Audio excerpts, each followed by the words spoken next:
नमस्कार साथियों, मैं दीपमणि भदौलिया आप सभी का स्वागत करता हूं अपनी coaching classes chemistry coaching classes में। आज आपको हम संकरण के बारे में समझाएंगे। संकरण जिसको इंग्लिश में हाइब्रिडाइजेशन कहते हैं। तो आइए बिना समय गंवाए संकरण के बारे में समझते हैं।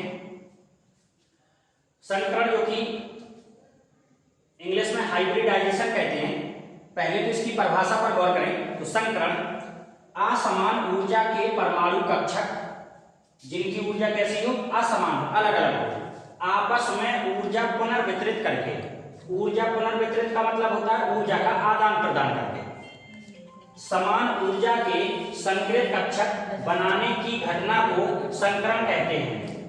समान ऊर्जा के संकृत कक्षक, संकृत कक्षक का मतलब होता है हाइब्रिड ऑर्बिटल। भाई पहले जो कक्षक थे उसके बाद जो कक्षक बनेंगे तो उसको नाम दे दिया इन्होंने संकृत कक्षक, हाइब्रिड ऑर्बिटल। इस घटना को क्या कहते हैं? संकरण कहते हैं।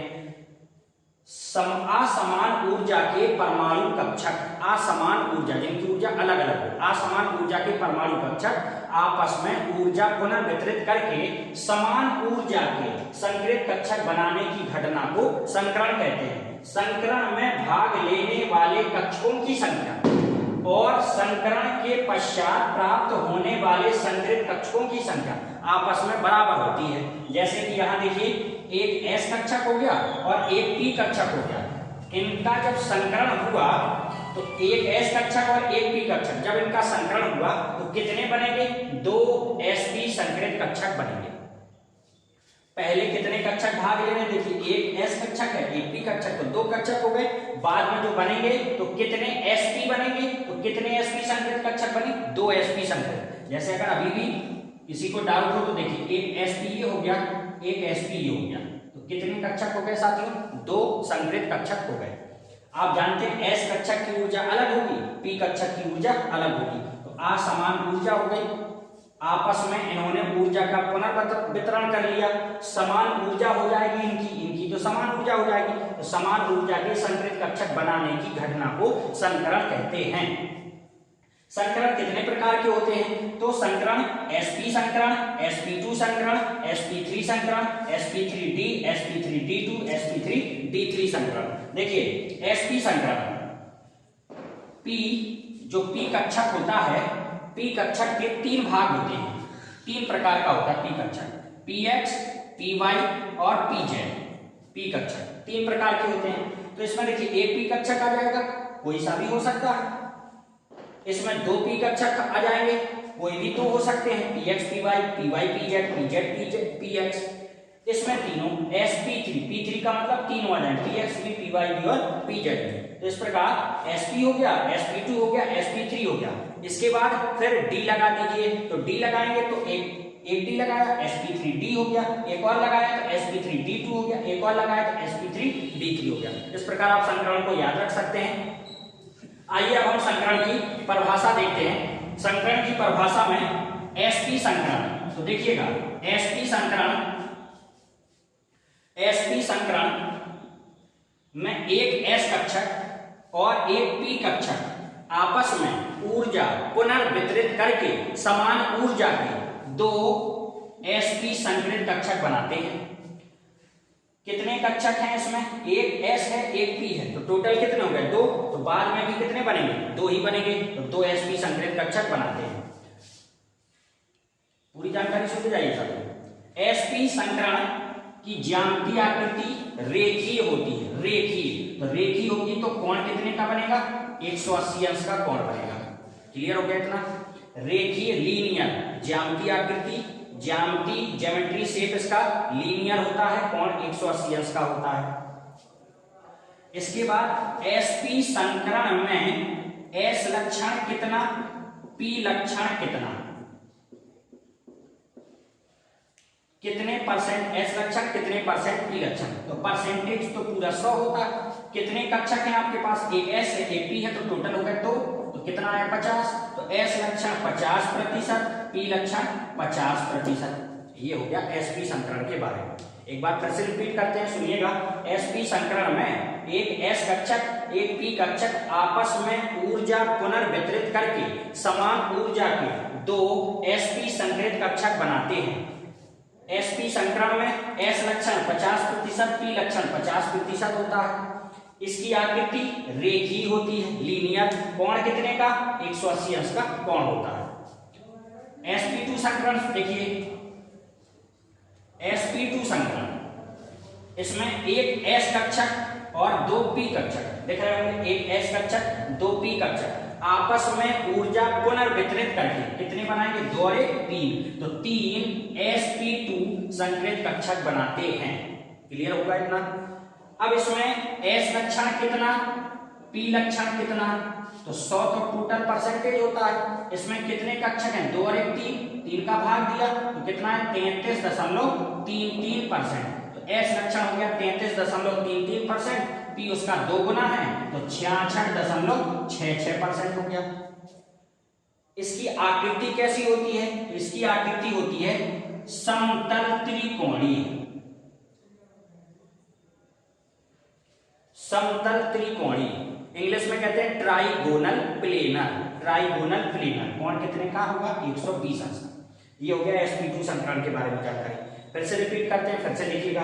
sp2 संकरण में एक s कक्षक 2 p कक्षक आपस में ऊर्जा पुनर्वितरित करके समान ऊर्जा के 3 sp2 संकृत कक्षक बनाते हैं। sp2 संकरण में s लक्षण 33.33%, p लक्षण 66.66% होता है। इसकी आकृति समतल त्रिकोणीय, समतल त्रिकोणीय ट्राइगोनल प्लेनर 120 अंश का कोण होता है। sp3 संकरण देखिए, sp3 संकरण, sp3 संकरण में एक s कक्षक 3 p कक्षक, टोटल कितने हो गए? 4, मिलकर 4 sp3 संकृत कक्षक बनाते हैं। इसमें s लक्षण कितना, p लक्षण कितना, तो वही काम। टोटल परसेंटेज हो गया 100, टोटल हो गया 3 और 1 4 का भाग दिया कितना है? 25, तो s लक्षण 25% और p उसका कितना है? 3 गुना, तो 3 गुना करेंगे तो ये हो गया 75%। तो ये लक्षण पता चल गए। अब इसकी आकृति क्या होती है? इसकी आकृति होती है समचतुष्फलकीय। समचतुष्फलकीय ये इसकी आकृति होती है समचतुष्फलकीय। इंग्लिश में कहते हैं टेट्राहेड्रल। टेट्राहेड्रल कोण कितने का होगा साथियों? 109 अंश 28 मिनट का। 109 अंश 28 मिनट का। ये आपको 3 संकरण के बारे में बताया गया है। फिर से इसको रिपीट करते हैं। sp3 संकरण में एक s कक्षक 3 p कक्षक आपस में ऊर्जा पुनर्वितरित करके समान ऊर्जा के 4 sp3 संकृत कक्षक बनाते हैं, जिसमें s लक्षण 25%, p लक्षण 75% होता है। आकृति कैसी होती है? समचतुष्फलकीय, इंग्लिश में टेट्राहेड्रल, कोण 109 अंश 28 मिनट का। अगर आपने ये 3 सीख लिए तो 3 इसी की तरह होते हैं, बस उसकी आकृति और कोण पर याद रखना पड़ता है। तो देखिएगा, उसको भी देख लीजिए। आकृति से क्वेश्चन ज्यादा बनते हैं, जितने भी कंपटीशन एग्जाम आते हैं उसमें आकृति याद होना चाहिए। तो देखिएगा sp3d संकरण, sp3d संकरण अगर इसकी परिभाषा पर गौर करें तो एक s कक्षक 3 p कक्षक एक d कक्षक आपस में ऊर्जा पुनर्वितरित करके समान ऊर्जा के कितने बनाएंगे? 3 और 1 4 और 1 5, कितने बन जाएंगे? 5 sp3d संकृत कक्षक बनते हैं, जिसमें s लक्षण कितना, p लक्षण कितना, d लक्षण कितना। अगर ये पूछा जाए तो वही फॉर्मूला 100% होता है पूरा। कितने कक्षक हो गए? 5, तो 5 का भाग देंगे तो कितना आ गया? 20। s लक्षण 20%, p उसका 3 गुना है तो 60% और d अकेला है, सिंगल है तो ये भी 20%। तो ये 20%, ये 60%, ये 20%। उसी के तर्ज पर है जैसा आपने तीनों संकरण समझे। तो ये उसका लक्षण हो गया। अब इसकी आकृति पर आइए। आकृति पर गौर करना है और उसके कोण पर गौर करना है। तो sp3d संकरण की जो आकृति होती है,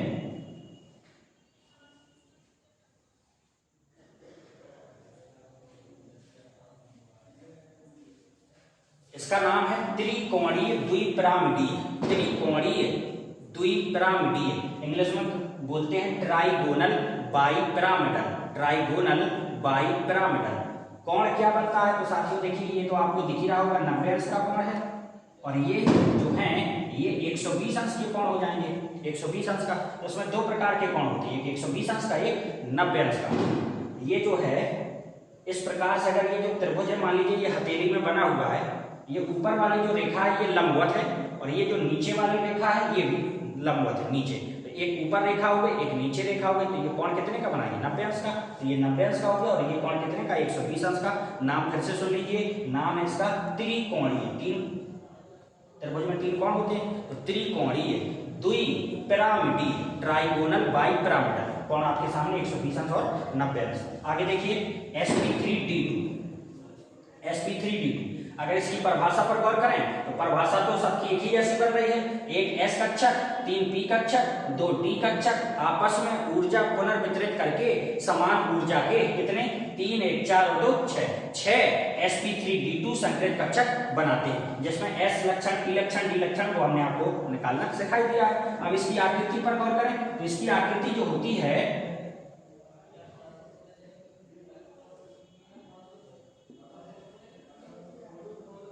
नाम है इसका अष्टफलकीय। इसकी आकृति का नाम अष्टफलकी, इंग्लिश में ऑक्टाहेड्रल। ध्यान से सुन लीजिए, इसकी आकृति का नाम है, ज्यामिति का नाम है अष्टफलकी ऑक्टाहेड्रल। इसमें कोण देखेंगे तो आपको पता है विकर्ण 90 अंश पर होंगे और ये लंबवत होता है, तो लंबवत है तो ये भी कितने का 90 अंश का। ये जो संरचना है ये समतल में है, ये ऊपर वाली रेखा इस प्रकार से और नीचे वाली रेखा इस प्रकार से, तो टोटल कितने कोण हो गए 90 अंश का। ये भी हो जाएगा लंबवत है, ये भी 90 अंश का हो जाएगा, तो ये तो 90 के हो गए। और विकर्ण जो है वो 90 अंश पर काटते ही हैं इनके, तो सभी कोण कितने के 90 अंश के हो जाएंगे। किसमें अष्टफलकी ऑक्टाहेड्रल।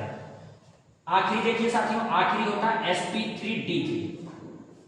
sp3d3 इसके संकरण में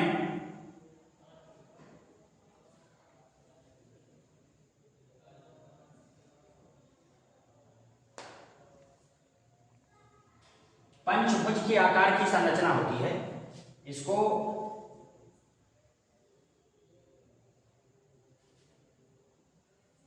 इस प्रकार से, ये इसकी संरचना हो गई। इसका नाम है 5 है, 1 2 3 4 5, तो नाम याद रख लीजिए पंचकोणीय द्विपिरामिडीय। पंचकोणीय द्विपिरामिडीय, इंग्लिश में पेंटागोनल बाइपिरामिडल। Pentagonal bipyramidal. कोण की बात करेंगे तो साथियों ये तो कंफर्म है 90 अंश का होगा, और बाकी के कोण जो हैं वो 72 अंश के होते हैं, 72 अंश के। तो ये कोण के बारे में हो गया, संरचना का नाम भी पता चल गया, पंचकोणीय द्विपिरामिडीय 72 अंश का कोण, 90 अंश का कोण, ये हो गया sp3d3 संकरण। तो साथियों अगले वीडियो में संकरण कैसे ज्ञात किया जाता है वो आपको समझाएंगे। तो अगर आपको वीडियो पसंद आया हो, आपको इस वीडियो से कुछ सीखने को मिले, लाभ मिले, तो कृपया लाइक करें, सब्सक्राइब करें और शेयर करें। धन्यवाद।